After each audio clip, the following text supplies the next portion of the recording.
सुना सगळी करलेली आहे हां की नोकरी सुरू केलं करक चतुर्थी करवा चौथ मुहूर्त कथा।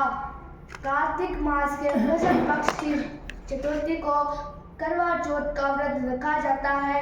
सुहागिनें पति के दीर्घ जीवन की कामना हेतु यह व्रत करती है।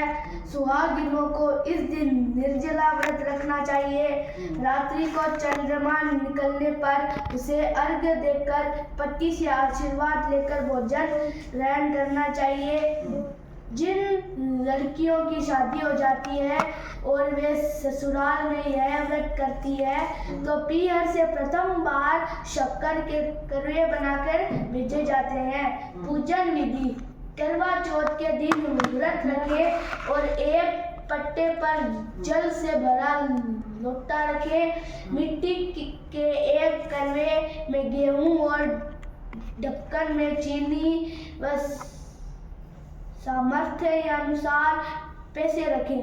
रोली, चावल, गुड़ आदि से गणपति की पूजा करें। रोली से करवे पर स्वास्तिक बनाए और 13 बिंदियां रखें। स्वयं भी बिंदी लगाएं और गेहूं के 13 दाने हाथ में लेकर कथा सुने। कथा सुनने के बाद अपनी सासू जी के चरण स्पर्श करें और करवा उन्हें दे दे।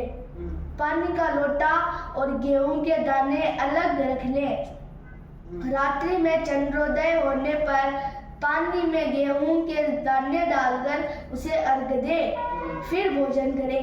यदि कहानी पंडिताइन से सुनी हो तो गेहूं और पैसे उसे दे दे। यदि बहन बेटी हो तो गेहूं, चीनी और पैसे दे दे।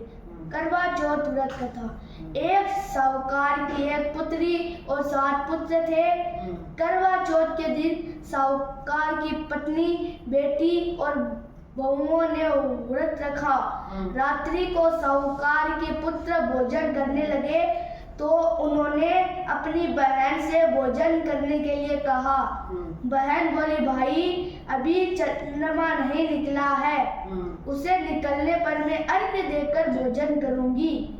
इस पर भाइयों ने नगर से बाहर जाकर एक भाई एक बड़े वृक्ष पर चढ़कर अग्नि जला दी और छलनी ले जाकर उसमें से प्रकाश दिखाते हुए बहन से कहा, बहन चंद्रमा निकल आया है, अर्घ्य देकर भोजन कर लो। बहन अपनी भाभियों को भी बुला लाई कि तुम चंद्रमा को अर्घ्य दे लो, किंतु वे अपने पतियों के कारनामों को जानती थी। उन्होंने कहा, भाई जी अभी चंद्रमा नहीं निकला है। तुम्हारे भाई चालाकी करते हुए अग्नि का प्रकाश छलनी से दिखा रहे हैं। किंतु बहन ने भाभियों की बात पर ध्यान नहीं दिया और भाइयों द्वारा दिखाए प्रकाश को ही अर्घ्य देकर भोजन कर लिया। इस प्रकार व्रत भंग होने से गणेश जी रुष्ट हो गए। इसके बाद उसका पति सख्त बीमार हो गया और जो कुछ घर में था उसकी बीमारी में खर्च हो गया। साहूकार की पुत्री को जब अपने दोस्त का पता लगा तो वह पश्चाताप करने लगी। गणेश जी से क्षमा प्रार्थना करने के बाद उसने पुनः विधि विधान से निराहार रहकर चतुर्थी का व्रत करना आरंभ कर दिया। श्रद्धानुसार सबका आदर सत्कार करते हुए सबसे आशीर्वाद लेने में ही उसने मन को लगा लिया। इस प्रकार उसके श्रद्धा भक्ति सहित कर्म को देख गणेश जी उस पर प्रसन्न हो गए। उन्होंने उसके पति को जीवन दान दे उसे बीमारी से मुक्त करने के पश्चात धन संपत्ति से युक्त कर दिया। इस प्रकार जो कोई छल कपट से रहित श्रद्धा भक्ति पूर्वक चतुर्थी का व्रत करेगा वह सब प्रकार के सुखी होते हुए कष्टों से मुक्त हो जाएंगे। करवा चौथ का उज्जमन: एक थाल में 4-4 पूरियां 13 जगह रखकर उनके ऊपर थोड़ा थोड़ा हलवा रख दे। थाल में एक साड़ी, ब्लाउज और सामर्थ्य अनुसार रुपए भी रखें। फिर उसके चारों ओर रोली चावल से हाथ फेरकर अपनी सासू जी के चरण स्पर्श कर उन्हें दे दे। सतपुरांत 13 ब्राह्मण ब्राह्मणियों को आदर सहित भोजन कराएं, दक्षिणा दे तथा रोली की बिंदी तिलक लगाकर उन्हें विदा करें। विनायक स्वरूप गणेश जी की कथा। किसी नगर में अपने पुत्र और पुत्र वधू के साथ एक नेत्रहीन बुढ़िया रहती थी। वह श्रद्धा पूर्वक विधि विधान से नित्य ही गणेश जी की पूजा अर्चना करती थी। एक दिन प्रसन्न हो गणेश जी प्रकट हुए और बोले, बुढ़िया माँ, तू जो चाहे जो मांग ले। बुढ़िया बोली, कैसे और क्या मांगू, मुझे तो मांगना आता ही नहीं।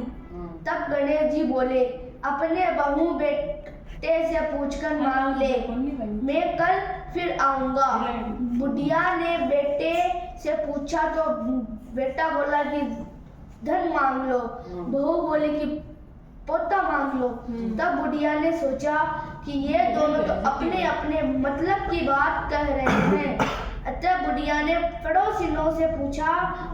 पड़ोसिनों ने कहा, बुढ़िया, तू तो थोड़े ही दिन में जिएगी, क्यों तो धन मांगे और क्यों पोता मांगे। तू तो आंखें मांग ले जिससे तेरा बाकी जीवन आराम से कट जाए। लेकिन उस बुढ़िया ने पड़ोसिनों की बात नहीं मानी। उसने सोचा कि जिसमें बहू बेटा राजी हो वह मांग लूं और अपने मतलब की चीज भी मांग लूं।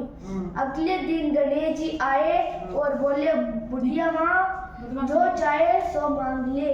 बुढ़िया बोली, यदि आप प्रसन्न है तो मुझे 9 करोड़ की माया दे, निरोगी काया दे, आंखों की रोशनी दे, पोता दे, सब परिवार को सुख दे और अंत में मोक्ष दे। गणेश जी बोले, बुढ़िया माँ, तूने तो हमें ठग लिया, किंतु तेरा वर तुझे मिलेगा, तथास्तु। इतना कहकर गणेश जी अंतर ध्यान हो गए। बुढ़िया को वर के अनुसार सब कुछ मिल गया।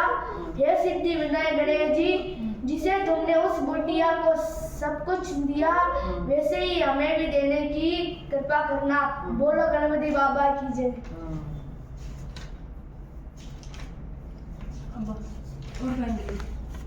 आरती है।